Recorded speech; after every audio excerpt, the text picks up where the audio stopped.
Ahmedabad municipal corporation લાંબાવળમાં આવેલ પીપળજ ગામમાં હર્ષ enterprise નામની કંપની જે કેમિકલ ઓઇલ સહિતનો જથ્થો સંગ્રહ કરતી અને તેમાંથી કેટલી વસ્તુઓની પ્રોડક્ટ તૈયાર કરતી હતી એ તપાસનો વિષય છે. પણ તે કંપનીમાં ભયંકર વિસ્ફોટક આગ લાગી હતી અને આગના સમાચાર અમને મળ્યા અને અમે સ્થળ ઉપર પહોંચ્યા ત્યારે તમે આખા વિડીયોમાં જોશો કે આગ જે તે કમ્પાઉન્ડ પૂરતી સીમિત હતી અને જેમ જે બ્લાસ્ટ થવા માંડ્યા જે અંદર ટેન્કરો કે જે કંઈ હોય ટાંકા બનાવેલા હોય અને એમાં બ્લાસ્ટ થવા માંડ્યા અને બ્લાસ્ટ થવાના કારણે જે કંપની બહાર એક ફોર વ્હીલ પડી હતી. તમે શરૂઆતના વિડીયોમાં જોશો તો ફોર વ્હીલથી આગ દૂર હતી અને બાજુમાં જે ઝૂંપડું હતું ભંગારની દુકાન હતી એ બંને પછી આગને લપેટામાં આવી ગયા. આગ જેમ સમય જાય એમ વિકરાળ બનતી જતી હતી અને જ્યારે અમે ત્યાં સ્થળ ઉપર પહોંચ્યા તો અમે જોયું કે જે કમ્પાઉન્ડમાં આગ લાગી છે ત્યાં કેટલાક મજૂરો અંદર ફસાયેલા છે અને બાજુમાં જ આગ લાગી છે. તેઓ તેમનો જીવ બચાવવા માટે વરંડો કૂદીને જે ખુલ્લી જમીન છે એ તરફ દોડી રહ્યા છે અને અન્ય લોકો એમનો જે બાજુમાં આગ લાગી છે એની બાજુમાં ઝૂંપડાઓ બાંધીને રહે છે. એમના સરસામાન છે, ટેમ્પો છે, આના ગેસના બાટલા છે, એવું બચાવીને જીવ બચાવવા ભાગી રહ્યા છે. હવે આગ લાગવાનું કારણ શું, કઈ રીતે આગ લાગી, કયા કારણસર આગ લાગી એ હજુ જાણી શકાયું નથી, એ તપાસનો વિષય છે. પણ આગે જે કંપનીમાં લાગી હતી એની બાજુમાં એક અન્ય કંપની છે અને એ પણ ખૂબ જ જોખમી અને હેવી કેમિકલ ધરાવતી કંપની છે. એ પ્રકારની વાતો અમારી સામે આવી છે અને આ કંપનીની આગ જોતજોતામાં આખા રસ્તા ઉપર ફેલાઈ ચૂકી હતી. એ તમે વિડીયોમાં જોઈ શકશો.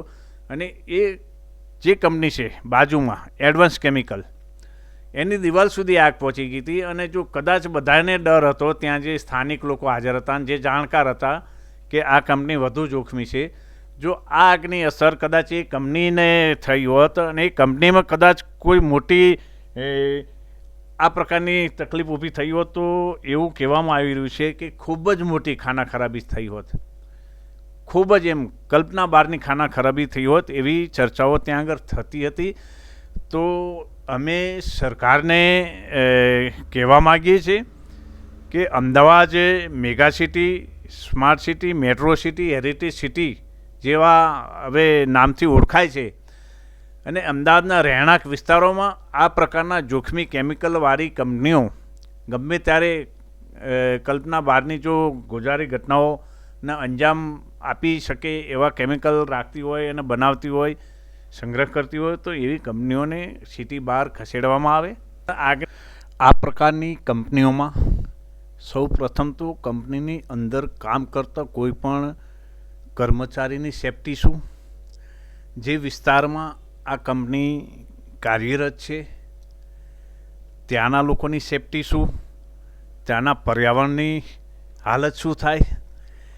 એટલે આમ નાગરિકોના જાનના જોખમે કે પર્યાવરણના ભોગે વિકાસ શક્ય નથી.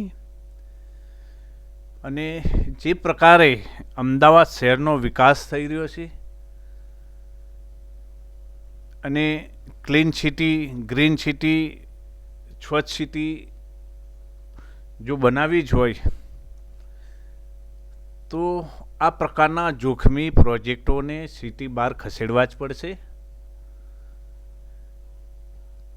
હાલમાં જે કંપનીમાં આગ લાગી છે તે કેટલા વર્ષથી કાર્યરત છે, તેમાં કેટલો સ્ટાફ નોકરી કરે છે, તેઓના કોઈ રજિસ્ટર મેન્ટેન કરવામાં આવે છે કે કેમ, સરકારી જે કચેરીઓ છે જીપીસીબી, એએમસી, હેલ્થ,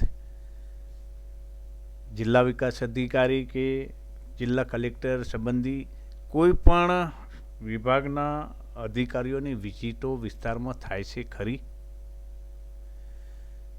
કારણ કે આ જ વિસ્તારમાં નાની મોટી નહીં પણ ભયંકર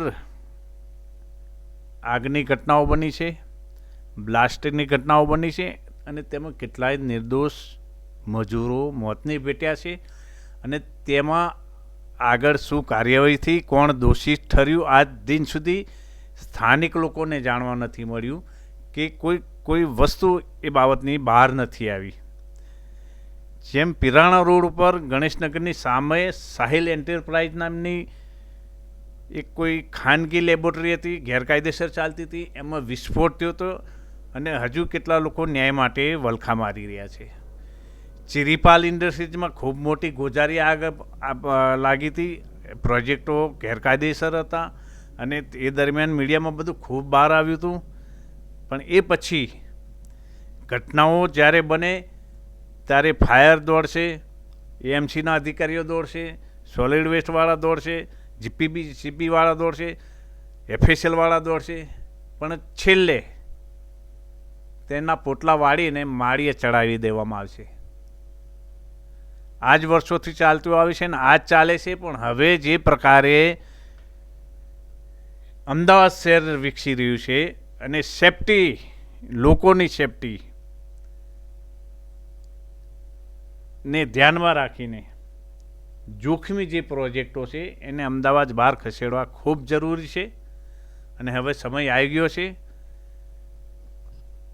કે આવા ઉદ્યોગોનું સર્વે કરવામાં આવે જે સરકારી જમીનો ઉપર છે, પ્રતિબંધિત સત્તા પ્રકારની જમીનો ઉપર છે, ગૌચર કે તળાવ કે કુદરતી નાળાઓ પર ઊભી છે, જેમની પાસે સરકારી નોર્મ્સ મુજબ પરમિશનો નથી, ફાયર એનઓસી, બીઓ પરમિશનો નથી, અને કદાચ હોય તો જે જરૂરી ડોક્યુમેન્ટ્સ એમણે સબમિટ કર્યા છે કે નહીં, યા રૂપિયાને લાગવકના જોરે પરમિશનો મેળવી છે, એ તમામ વિષયોની સમીક્ષા કરવી જરૂરી છે. કારણ કે છેલ્લા કેટલાય સમયથી ડુપ્લિકેટ કે અને નકલી વસ્તુની ભરમાર વધી ગઈ છે. એટલે આ વસ્તુ જરૂરી થઈ ગઈ છે, તપાસ થવી અને રિપોર્ટો તૈયાર કરવા. આ બીજા દિવસે તમે જો એક વિડીયો અમને પ્રાપ્ત થયો છે જ્યાં આગ લાગી હતી. તે કંપનીની અંદર કઈ પ્રકારનું સ્ટ્રક્ચર હતું અને કેટલા મોટા ટાંકા અને બેરલ, કેટલા સંખ્યામાં બેરલ હતા અને 3 મોટા ઊભા ટાંકા બી તમે જુઓ કેટલા પ્રમાણમાં, કેટલા ટન ઓઇલના કેમિકલ અહીંયા સંગ્રહાયેલું હશે અને કઈ પ્રકારનું બધું ઉત્પાદન થતું હશે એ પોલીસ તપાસનો વિષય છે અને પોલીસ તપાસ કરી રહી છે. ફાયર બ્રિગેડે ખૂબ મહેનત કરી અને આગને કાબૂમાં મેળવી હતી. બ્રિગેડ કોલ જાહેર કર્યો હતો. 28 ગાડીઓનો સ્ટાફ સાથે ફાયર બ્રિગેડને ઝઝૂમવું પડ્યું હતું આગ સામે.